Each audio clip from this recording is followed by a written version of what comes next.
TVCO a récemment fait le point avec le maire de l'Île-aux-Coudres sur le traitement du dossier concernant le havre musical de Lillet. Nous rencontrons aujourd'hui Guy Saint-Onge qui nous fournit sa propre version des faits et les revendications qu'il défend pour la poursuite de ses activités. Tout d'abord, Guy, merci d'avoir accepté notre invitation.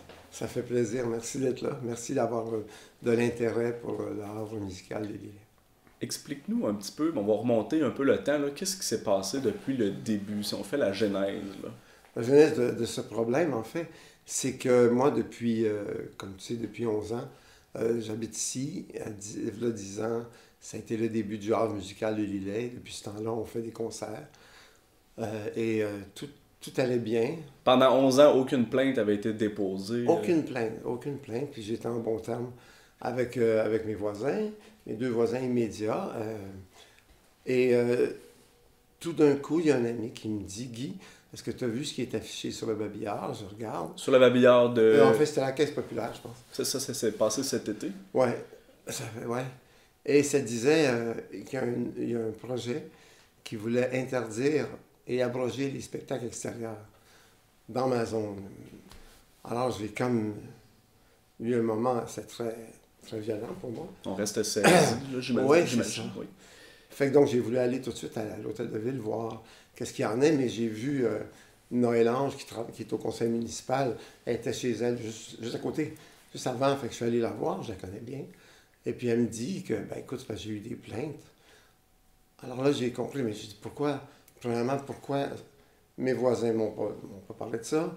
Pourquoi la ville m'ont pas appelé plutôt que, sans m'en parler, ils veulent, j'ai su par après qu'ils veulent dézoner mon terrain pour comme ils disent, me redonner la permission de refaire des concerts à leurs conditions.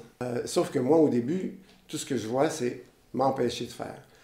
Alors, nous autres, puis là, ils disaient... Donc, la panique est un peu prise dans la maison, là. Panique. Puis là, je me dis, écoute, qu'est-ce qui se passe? Fait que là, je croise mes voisins avec qui j'étais en bon terme. Et sa nouvelle compagne me dit des choses vraiment épouvantables, là, que ma musique, là, mon piano, il tape ses nerfs, ils sont plus capables. Soudainement, comme ça, les autres qui sont des locataires de la maison de mon ex, directeur du Festival de jazz de Québec, il sait où il loue la maison, c'est à côté du havre où on fait de la musique. C'est le havre musical de Lillet. Eux aussi font des plaintes. Ils sont ensemble là-dedans. Je les nomme parce qu'ils se sont nommés. Donc, j'ai pas de problème avec ça. Alors, donc, il y a une réunion qui se fait. Nous, pour se protéger, on fait une petite pétition. Vous lancez ça sur Facebook, énormément de réactions qui se défoulent. Là. Près de 6 000. Malheureusement. Ça a-tu attisé le feu? En fait, ce que ça a fait, on a eu beaucoup de messages qui étaient très, très positifs. Il y en a quelques-uns qui étaient un petit peu méchants envers la municipalité. Ça peut arriver. C'est pas de notre faute. Ouais.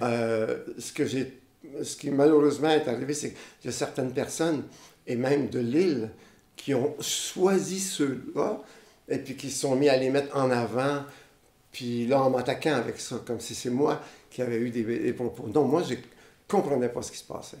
On a eu à peu près 6 000 signataires. Ça, c'était au mois d'août, si on se rappelle bien, les événements. J'ai de la misère avec les dates, mais à peu près, c'est ça. Et ensuite de ça, en septembre, vient une séance publique. Une semaine après. Une semaine après? Oui, en fait, c'est quand la pétition commençait à circuler, là, ils ont fait une séance publique pour expliquer. Et là, c'est là que j'ai su qu'ils m'ont expliqué qu'ils voulaient m'enlever le droit que moi, je croyais que j'avais, parce que les membres du conseil venaient voir mes spectacles. Tout le monde venait voir mes spectacles. Tout le monde était fier de ce qu'on faisait. C'était dans les journaux, partout. Donc, comment ils pouvaient prétendre que j'ai jamais eu le droit de faire ça? Parce que c'est ce qu'ils disaient. Je me souviens, je me faisais pointer avec le doigt. Tu n'as jamais eu le droit de faire des spectacles. On te tolérait. Puis là, au cours de l'automne, on a senti que le discours aussi avait un peu changé. D'un côté et de l'autre, ça s'est calmé. Et là, on a dit du côté de la municipalité, non, ce qu'on veut faire, c'est conditionner. Exactement, c'est encadré. OK. Bon, je suis pas fou, je comprends. Je dis, OK, vous voulez encadrer, mais de toute façon, s'il était venu me voir au début, parce que j'ai déjà fait plein de changements, moi. À partir du moment où j'ai su qu'il y avait une plainte, j'ai fait des changements techniques et j'étais prêt à collaborer, là. J'ai toujours dit oui, mais là, là j'ai posé la question, c'est quoi les conditions? Qu'est-ce que vous voulez? Et là, ça a été long. Ça a été très, très, très long. Donc, vous avez eu cet échange-là à la mi-septembre et ils sont revenus à la municipalité de l'Île-aux-Coudres à la mi-octobre avec une proposition. Avec une proposition. Et là, imaginez mon choc. C'était quoi la proposition? La proposition, c'était de couper 50% de mes concerts, donc 50% de mes revenus. Et de cette façon-là, la suggestion, c'était qu'une fin de semaine, il y a des concerts, l'autre fin de semaine, il n'y en a pas. Une fin de semaine, il y en a, une fin de semaine, il n'y en a pas. Les prix, là, ça voulait au niveau des prises de son, c'était compliqué. Réduire le temps de pratique? Oui, mais en mettant des heures spécifiques, tout ça. Ça, c'est une chose, mais le pire, c'est qu'il voulait briser l'âme du Havre parce qu'il m'interdisait 100% du temps de jouer du piano pour les clients de l'hôtel et pour les passants. Et ça, c'est ce qui fait la spécificité du Havre. C'est ça qui fait que les gens parlent du Havre. Puis dans tous les textos qu'on a eus d'encouragement, les gens parlent de ça. Qui viennent, puis je leur fais des demandes spéciales, puis ils chantent, puis ça fait des moments humains extraordinaires. Entre-temps, moi, quand j'ai eu ça, cette demande-là de la ville d'arrêter de jouer complètement du piano pour mes clients, vous avez fait vos recherches de votre côté. C'est ça. Ça m'a amené à consulter. Et là, je suis allé consulter un des plus grands avocats spécialisés, un bureau de Montréal spécialisé en droits municipaux. Et il a regardé tous les dossiers, tous les documents, tout ce qui a été écrit en 2014, et il m'a assuré que j'ai toujours eu le droit de faire des spectacles et que de toute façon, maintenant, c'est un droit acquis. Mais malgré tout ça, volontairement, j'ai décidé de couper mes concerts du vendredi. Mais je ne peux pas couper, je ne peux pas arrêter, je ne peux pas couper l'âme du Havre.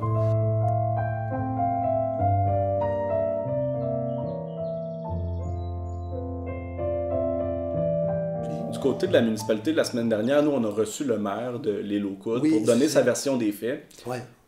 En quelque sorte, là, je résume, c'était une tempête dans un verre d'eau. Le dossier était presque réglé. Du côté de la municipalité, on vous a fait une proposition, on attendait la contre-proposition et ça allait tout se régler. Ouais. On apprend cette semaine, c'est pas le cas, là. Non, c'est pas le cas du tout. Premièrement, quand j'ai vu le maire à la télé dire ça, je me demandais s'il avait été aux mêmes réunions que moi. Parce que ça a brassé là, dans la séance publique qui a été organisée à la salle municipale de l'Île-aux-Coudres. Oui, ça a brassé beaucoup. Je ne comprenais pas qu'il y avait des membres du conseil qui étaient aussi agressifs envers moi, d'autant plus qu'il y en avait là-dedans qui étaient là en 2014 quand ils m'ont donné le droit de faire des concerts. Ils savaient, là, mais depuis ce temps-là, il y a des choses... Il y a des choses qui font que je n'avais pas... Personne ne voulait m'expliquer vraiment qu'est-ce qui se passait, donc je suis allé voir un expert. Et c'est là que j'ai appris finalement que... Tu sais, il parle de tempête dans un verre d'eau, mais c'est qu'il n'est pas à ma place. Est-ce que Guy... Parce que pendant 10 ans, là, il y a eu les spectacles ici, aucune plainte. Est-ce qu'il y a des gens qui toléraient et qui ont accumulé une frustration? Est-ce que c'est ça qui s'est produit? Ou est-ce que vous avez augmenté le nombre de représentations ou le volume sur le terrain ici? C'est quoi la réelle raison? Les gens se demandent de l'extérieur pourquoi il n'y en a pas de problème pendant 10 ans? Et puis là, cet été... C'est sûr que, pour être bien honnête, au début, j'ai commencé avec un concert. Après ça, c'était 2 concerts par fin de semaine, tout ça. Mais ça fait quand même 5 ans là, qu'on fait 3 concerts. Fait que c'est pas nouveau, là. Et puis, mes concerts finissent à 9h15. De 8 à 9h15. Le soir. Justement pour respecter les voisins. J'ai toujours fait ça comme ça. Puis les artistes ont toujours des spectacles montés de 2 heures. Puis ils me demandent, Guy, est-ce qu'on peut faire de 8 à 10? Puis je leur demande de couper les spectacles pour justement finir à 9h15 par respect pour les voisins. J'ai toujours fait ça. Et soudainement, ça me tombe sur la tête.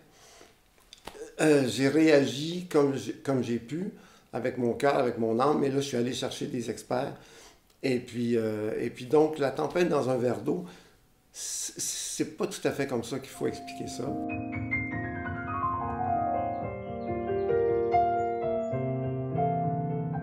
Là où on en est, c'est que le règlement qu'ils imposent ne nous concerne pas.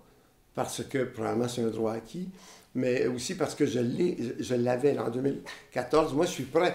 Moi, j'ai donné ma position, c'est que j'enlève mes concerts du vendredi. Oui. J'ai déjà fait des changements techniques pour aider les voisins à me tolérer parce qu'ils parlent de bruit. Vous avez réorienté les haut-parleurs. Oui, j'ai changé tout le système électrique pour avoir les haut-parleurs de base de l'autre côté. Je suis même prêt, donc je l'ai dit, je vais enlever tous mes concerts du vendredi soir. Donc là, ce que vous affirmez, c'est que légalement, il n'y a rien qui vous empêche non, je le fais. De poursuivre. Je le fais volontairement. Et puis maintenant, avec la ville, s'ils veulent continuer, puis me poursuivre l'été prochain, je ne sais pas, ben, je vais y aller. Je vais le faire quand même. Je pense, en toute modestie, en toute humilité, que c'est bon pour l'île. C'est bon pour le tourisme, c'est bon pour Charlevoix. Ce qu'on fait, il y a du monde qui vient, c'est connu maintenant.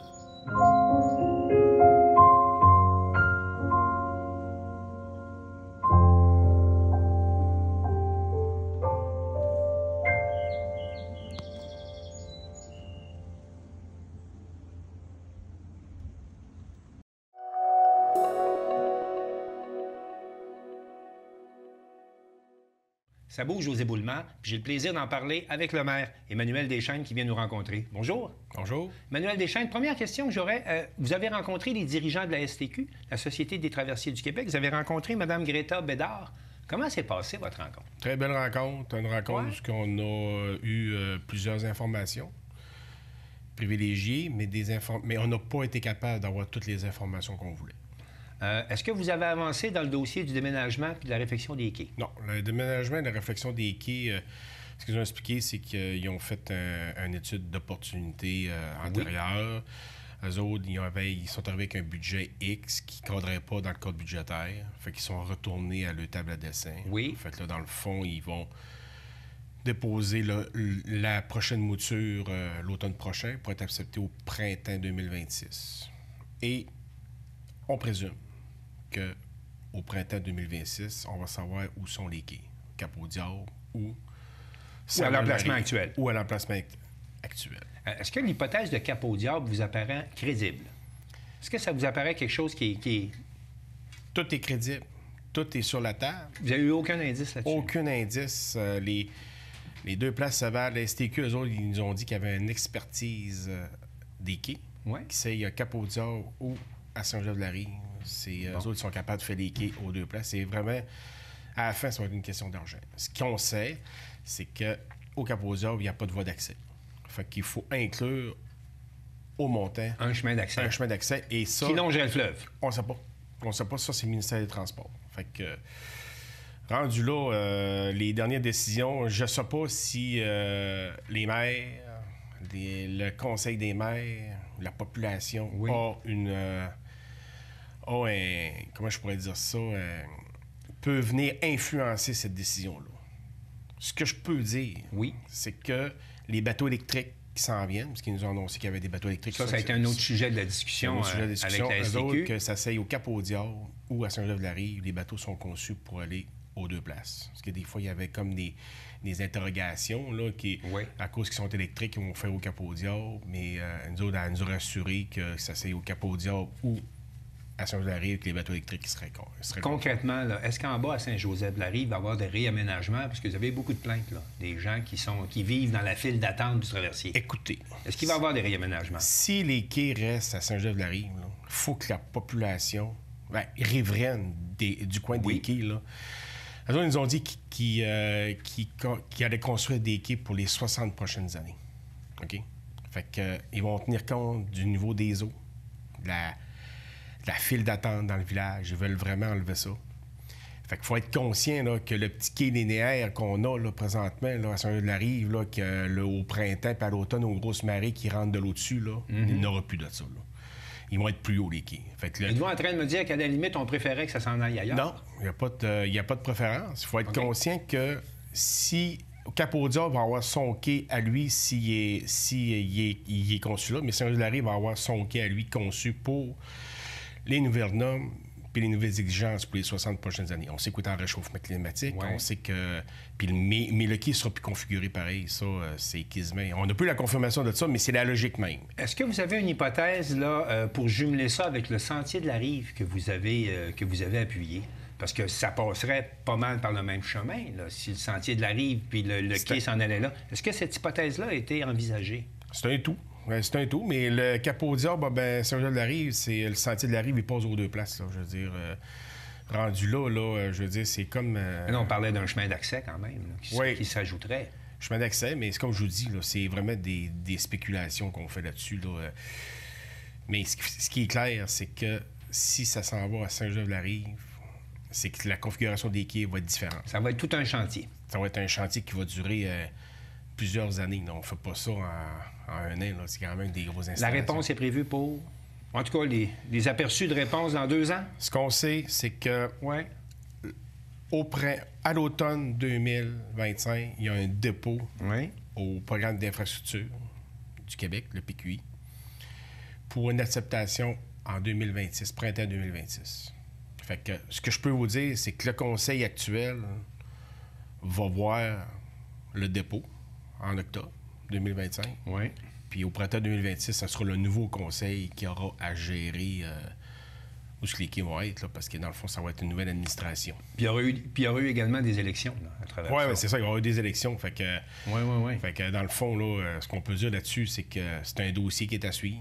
J'ai pas plus de réponses. J'ai pas plus de réponses à donner, plus que ce que je viens de vous dire là. Est-ce qu'on peut influencer Cap-au-Diable ou Saint-Joseph-de-la-Rive? Je crois que non. Je crois que les décisions... Je pense que les décisions... Ça va se prendre en haut des autorités. L'acceptabilité sociale, vous y croyez pas?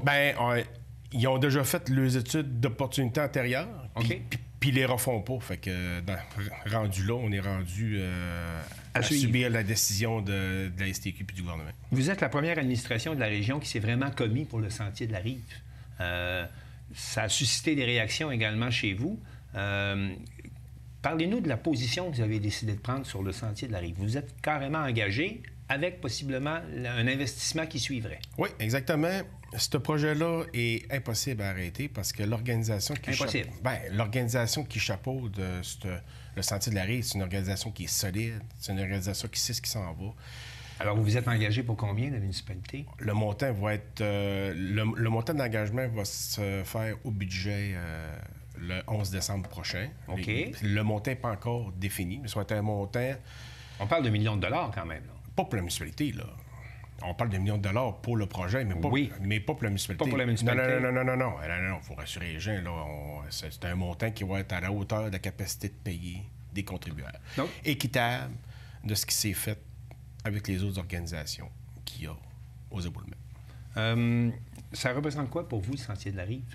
Le Sentier de la Rive, c'est un renouveau. Pour s'engager comme ça, le Sentier de la Rive, c'est un projet qui est régional. C'est un projet qui va apporter une manne de touristes inimaginables. Je veux dire, on parle de développement durable, on parle de...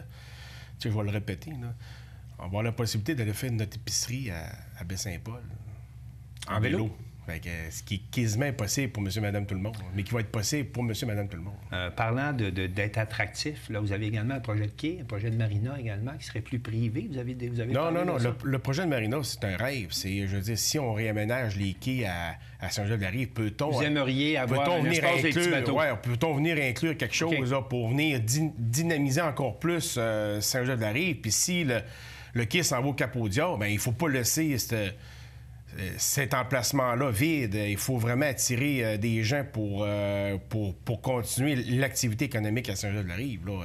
C'est ça le but que j'ai dit là, antérieurement. C'est drôle à dire parce qu'en bas, quand on descend à Saint-Joseph-de-la-Rive, il y a beaucoup de congestion, parfois avec les traversiers. C'est le contraire aux éboulements en haut. Ça passe vite sur la rue aux éboulements.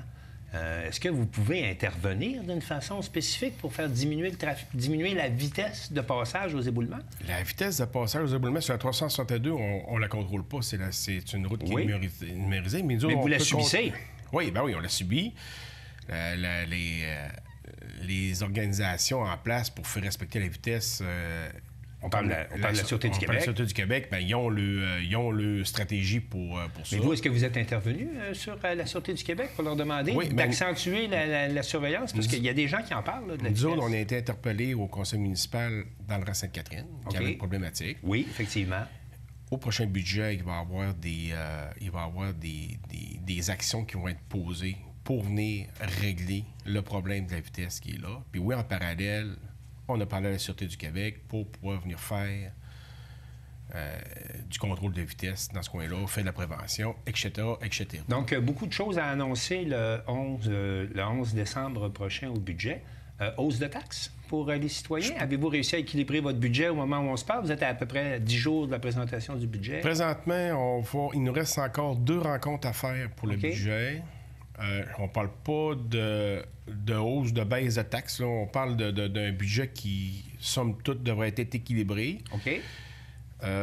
Les montants, le taux de variation de taxation, peut-être qu'il y en aura une, peut-être qu'il n'y en aura pas. Je ne sais pas, je ne peux pas rien confirmer. Mais je veux dire, on parle pas de... Il n'y a pas de projet. Quand on a discuté, il n'y avait pas de projet là, de hausse extrême de taxes. C'est vraiment le day-to-day avec l'inflation. Okay. Vous réussissez à balancer vos dépenses avec vos revenus. Oui, exactement. Puis on essaye d'aller avec les demandes qui sont citoyennes. Tu sais, ça reste que c'est un dernier budget pour le conseil en place. On ne peut pas engager les municipalités pour des grosses affaires. Tu sais, je veux dire, ça reste qu'on s'en va quand même en campagne électorale. C'est un budget qui, selon moi, va être correct. Là, on s'en va vers l'hiver aussi. Est-ce qu'à partir de quand les activités hivernales que vous offrez à la municipalité, à partir de quand on va pouvoir en profiter? Pensez-vous qu'on va pouvoir faire du ski de fond dans le temps des fêtes ou ça dépend de la nature? Les patinoires, comment ça se présente chez vous? Présentement, je pense que les organisations qu'on a aux éboulements, exemple les ballons, au niveau de la patinoire, au niveau du comité des loisirs, au niveau du cercle des fermières là, qui a tenu son marché de Noël, là, je crois que ces organisations-là sont en train de se préparer pour la saison. Okay. On a de la neige qui vient de tomber, ça félicite la tâche pour peut-être avoir un beau temps des fêtes si la nature collabore. Donc, on a des organisations qui sont dynamiques, qui sont impliquées dans le milieu avec des gens extraordinaires. Fait qu'ils mettent tout en place, beaucoup de bénévolat. Puis je tiens vraiment à remercier ces gens-là qui s'impliquent dans la communauté. Ça fait en sorte qu'on a des installations de qualité avec de l'huile de bras, ce qui est rare aujourd'hui. Alors, dans les prochaines semaines, on aura le budget, on aura de la neige, puis on aura des choses à faire aux éboulements. Merci beaucoup, M. le maire. Ça me fait plaisir.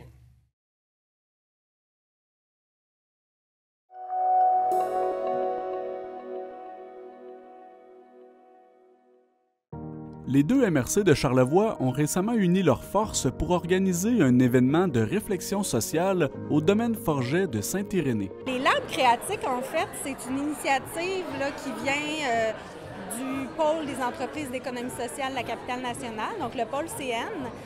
À travers le Québec, l'ensemble des pôles ont reçu des sommes d'argent pour travailler des projets d'émergence, des projets à impact sociaux en économie sociale. Donc, le pôle, la capitale nationale, a décidé de déployer des événements dans les MRC autour de la ville-centre. Donc, il y a 2 ans, le Lab créatique, on était le premier Lab créatique dans Charlevoix, un projet pilote. On était sur une thématique très large. Il y a plusieurs projets qui ont émergé de ça, là, qui sont entre autres présentés là, cette année. Donc, il y a des projets pilotes qui ont été faits comme ça dans Port-Neuf et sur la côte de Beaupré aussi par le pôle. Puis cette année, les MRC ont dit, nous, on aimerait ça en refaire un autre. On a des thématiques, dont l'habitation et l'alimentaire.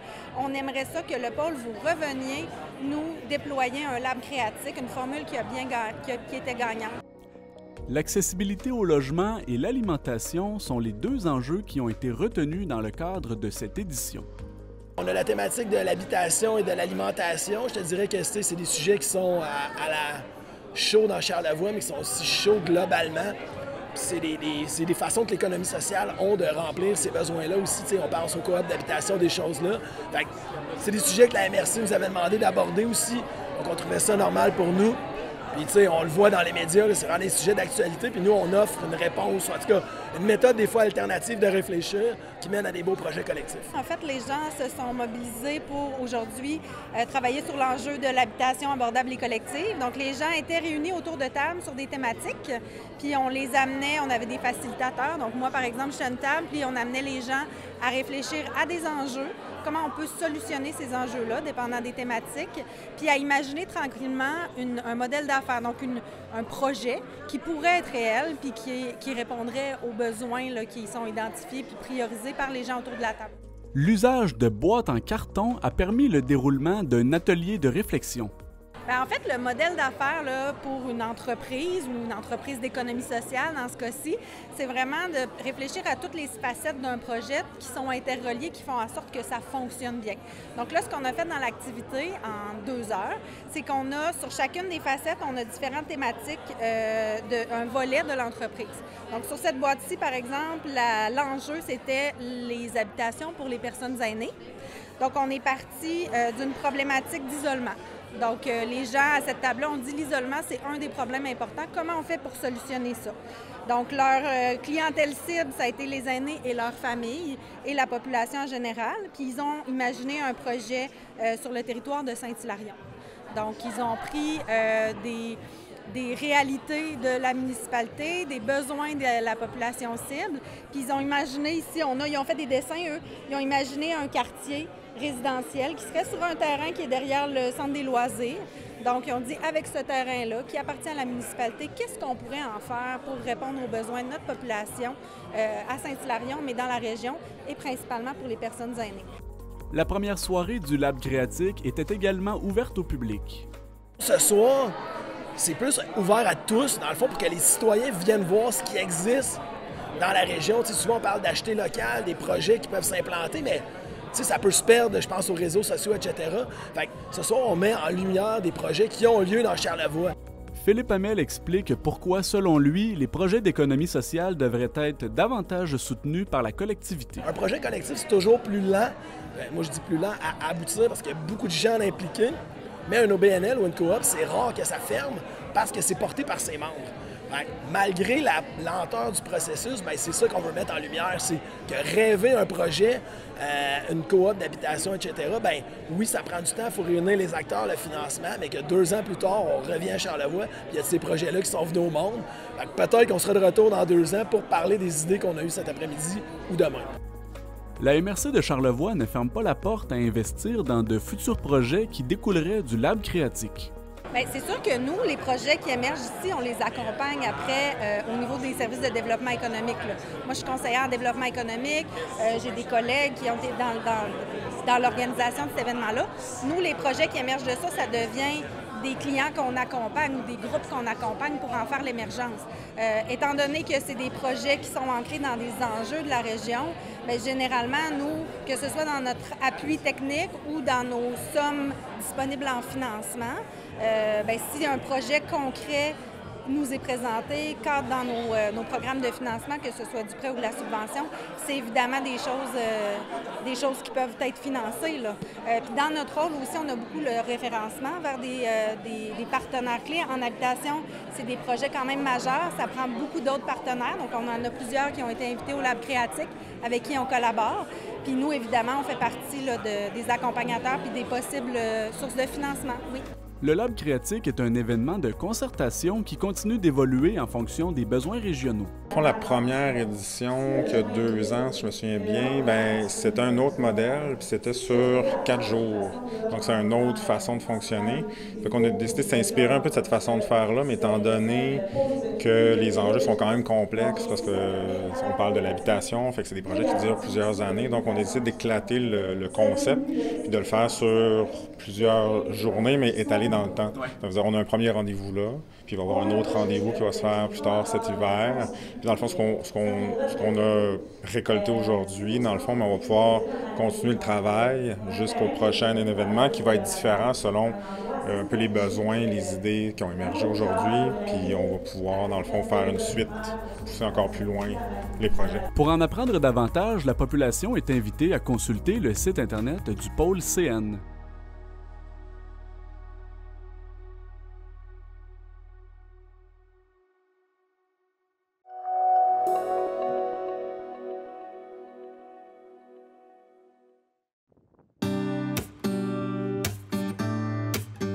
Le Café de la Gare de la Malbaie a récemment accueilli 25 exposants dans le cadre du Salon des métiers d'art dans Charlevoix.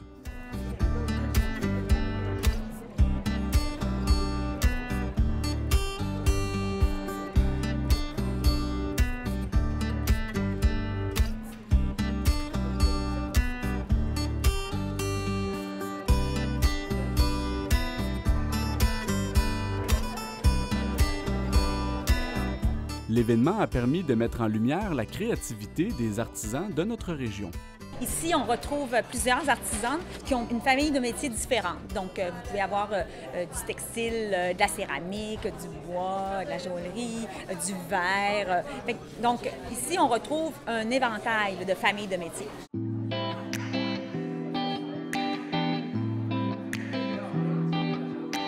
Nous, c'est ce qui nous différencie. C'est un salon des métiers d'art accrédité métier d'art. Donc, les artisans qui sont ici sont obligés d'être métiers d'art professionnels, ce qui veut dire qu'ils doivent passer par plusieurs critères de sélection pour pouvoir être admissibles. L'événement annuel permet de donner une vitrine et un coup de pouce financier aux artisans de chez nous. Le Salon des métiers d'art est vraiment important pour les artisans. C'est un rendez-vous annuel. Il y en a plusieurs que c'est une grosse partie de leur chiffre d'affaires aussi dans l'année. Oui, effectivement. Puis nous, la Corporation des métiers d'art, un de nos buts, c'est d'aider les artisans à mieux vivre de leur art. Tu sais, moi, pendant l'été, je fais des marchés publics là, à Baie-Saint-Paul puis à la Malbaie. J'ai aussi des produits à la boutique de la Corporation des métiers d'art qui était à Baie-Saint-Paul. Puis j'en ai aussi à la boutique Charlevoix. Mais ici, c'est sûr que ça fait un plus. Là, le week-end qu'on vient faire ici, c'est un plus. Pour tous les artisans, ben oui, c'est sûr. Parce que, tu sais, quand tu parles de cadeaux éthiques puis faits ici, ben c'est la place, ça.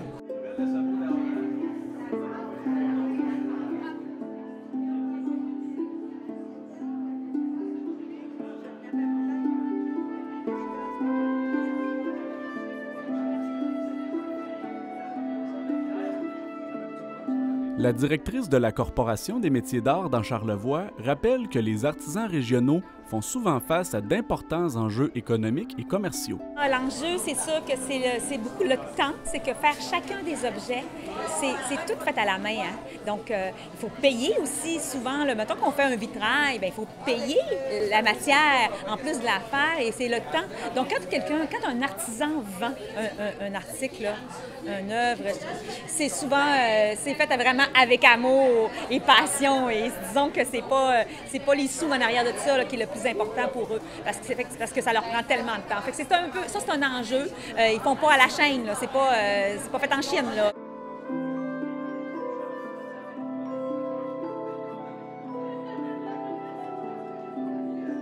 Ça, c'est l'enjeu principal.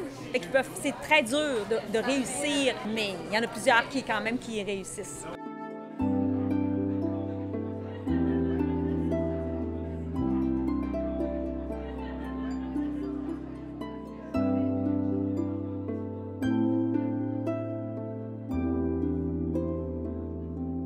L'inflation et le ralentissement économique des derniers mois n'inquiètent toutefois pas Annick Perron. Ce qu'on a remarqué aussi, c'est que nous, le métier d'art est accessible à tous.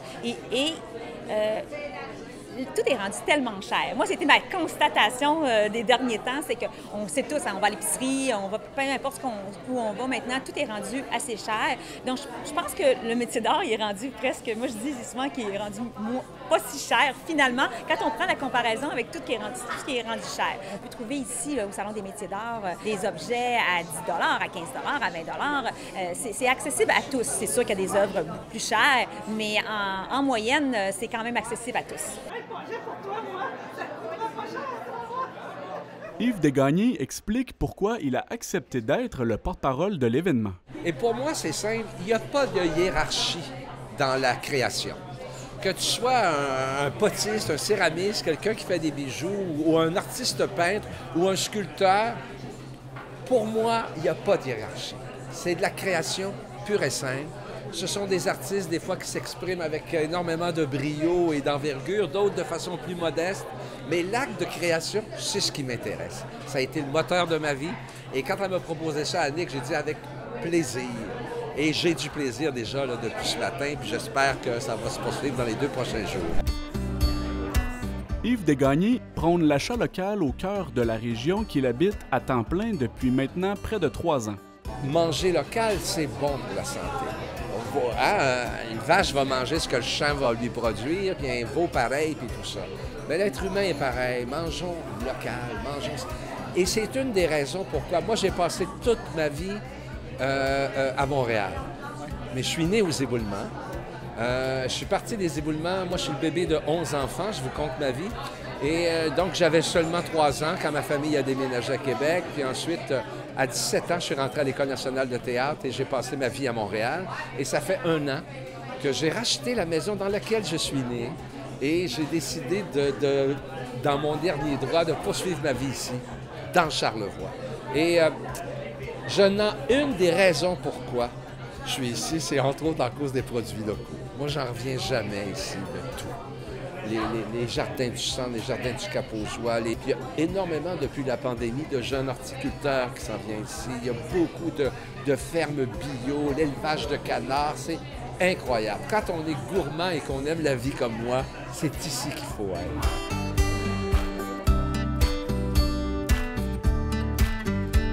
Près de 2000 personnes ont visité le Salon des métiers d'art en 2024. L'événement devrait revenir l'an prochain dans un lieu qui reste à confirmer.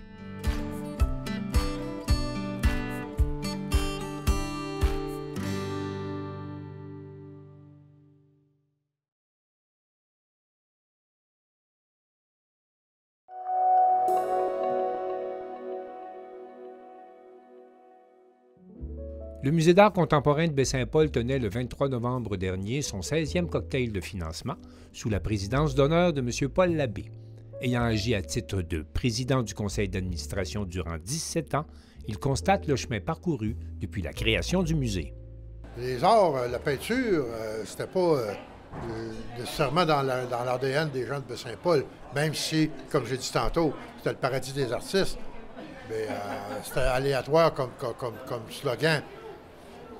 Ça s'est développé avec le temps. Les gens sont sensibilisés à l'art, à la peinture, à l'art contemporain surtout, parce que c'est pas un art que tout le monde nécessairement contrôle et aime. Pour Paul Labbé, le musée de Baie-Saint-Paul est un moteur important du développement de l'activité touristique.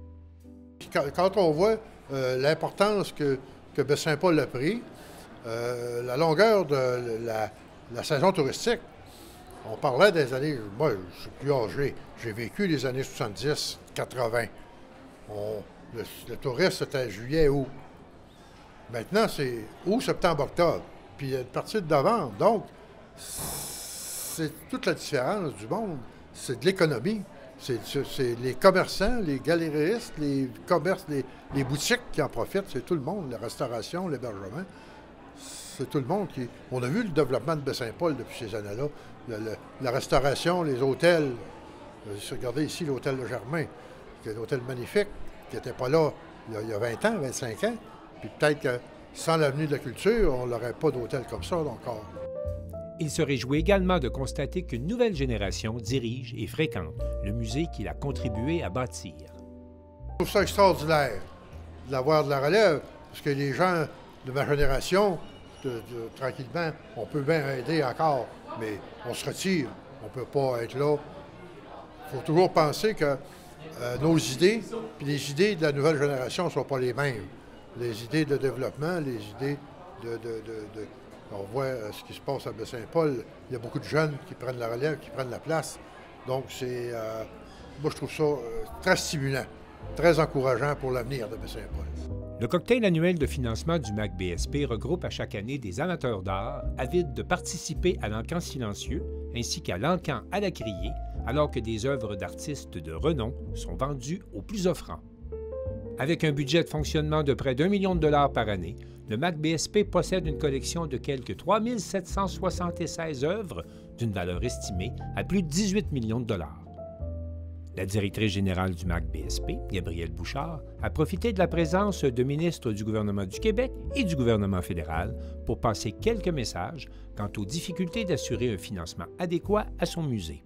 L'énergie est là, on travaille de corps et âme sur place, mais reste que on manque de fonds.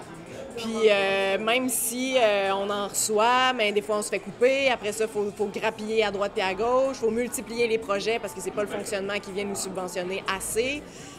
Puis même si on a des soirées comme ça qui nous financent, qui nous aident, on a des entrées au musée, on a tout ça, on diversifie toutes nos sources de financement, mais au final, il faut que le politique soit là puis nous soutienne. Puis bien là, malheureusement, on sent pas que la culture est une priorité dans ce qu'on voit actuellement. Cette 16e édition du cocktail de financement du MAC-BSP a permis d'amasser la somme de 92 500 $.